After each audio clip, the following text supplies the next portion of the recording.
Bapak, Ibu, Saudara-saudara, tema renungan sekar kita pada pagi hari ini adalah nahkoda yang dipilih. Nahkoda yang dipilih. Kita akan membacanya di dalam 1 Petrus pasal 3 ayat 1 sampai ayat 2. Demikian juga kamu, hai istri-istri, tunduklah kepada suamimu, supaya jika ada di antara mereka yang tidak taat kepada firman, mereka juga tanpa perkataan dimenangkan oleh kelakuan istrinya, jika mereka melihat bagaimana murni dan salehnya hidup istri mereka itu. Bapak, Ibu, Saudara-saudara, nahkoda merupakan pemimpin di atas kapal yang bertanggung jawab penuh atas keselamatan kapal, atas keselamatan penumpang, dan juga atas barang muatan selama proses pelayaran dari pelabuhan pemuatan sampai di pelabuhan tujuan. Seorang yang bernama Linda Dailow berkata demikian, sikap tunduk adalah satu-satunya harapan Anda untuk dapat mengubah suami Anda. Suami Anda akan berubah bila Anda mengizinkannya menjadi kepala di dalam keluarganya, dan bila Anda bersikap tunduk kepadanya.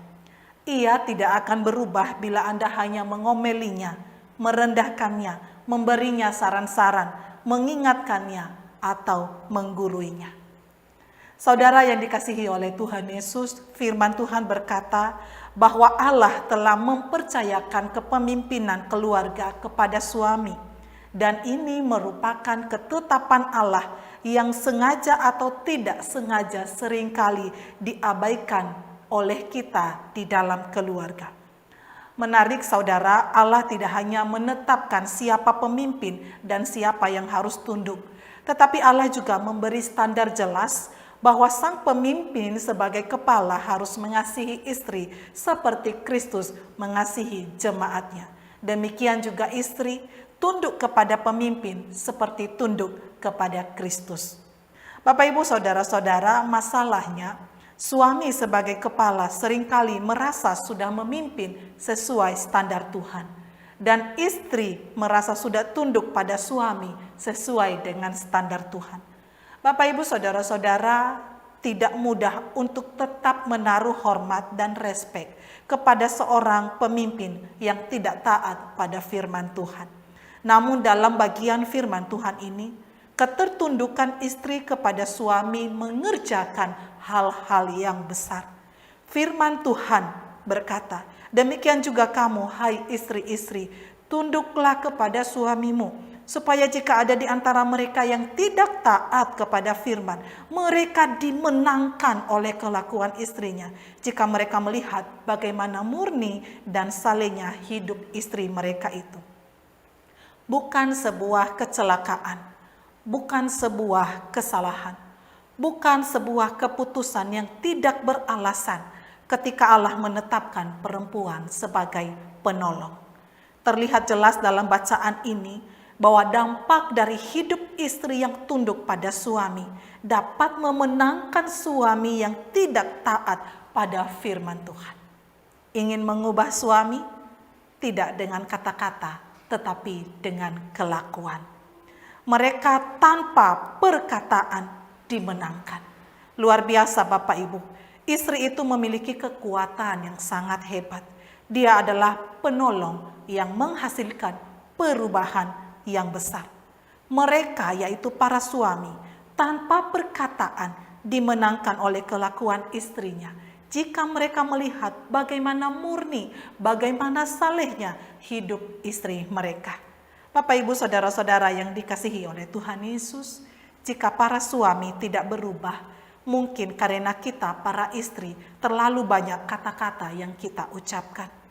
Maka kurangi kata-kata, tingkatkan rasa hormat kepada sang nahkoda, dan tingkatkan juga rasa respek kepada mereka. Kemudian tambahkanlah kesalehan, kemurnian hati di dalam hidup berumah tangga. Ketika pemimpin yang baik disandingkan dengan penolong yang baik, percayalah itu akan menghasilkan sesuatu yang hebat di dalam kehidupan berumah tangga. Ada kemenangan, ada keberhasilan, ada terobosan-terobosan yang baru yang terjadi di dalam rumah tangga. Dan yang lebih indah adalah ada keturunan-keturunan yang berakar kuat di dalam firman Tuhan. Berbahagialah para penolong yang oleh kasih karunia Allah berhasil memenangkan suaminya sebagai nahkoda yang dapat dipercaya.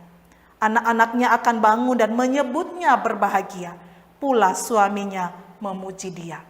Istri yang takut akan Tuhan dipuji-puji. Demikianlah yang dikatakan oleh firman Tuhan di dalam Amsal 31 ayat 28 sampai 30. Tuhan Yesus memberkati para nahkoda yang telah dipilih Allah.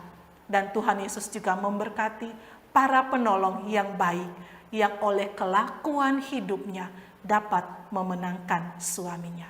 Mari kita berdoa. Bapa di dalam kerajaan sorga, kami bersyukur untuk sapaan firman Tuhan yang mengingatkan kepada kami bagaimana kami harus hidup di dalam keluarga kami.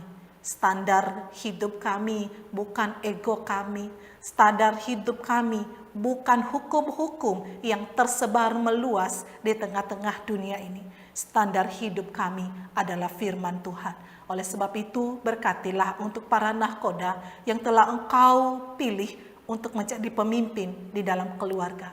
Dan Engkau juga beri hikmat kepada para penolong untuk tunduk dan dapat memenangkan suaminya untuk menjadi orang-orang yang taat kepada firman Tuhan.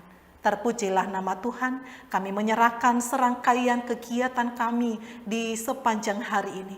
Kami butuh pertolongan Tuhan, kami butuh hikmat daripada Tuhan, sehingga segala apa yang kami ucapkan dan apa yang kami lakukan sungguh memuliakan Engkau. Di dalam nama Tuhan Yesus, kami berdoa mengucap syukur. Amin.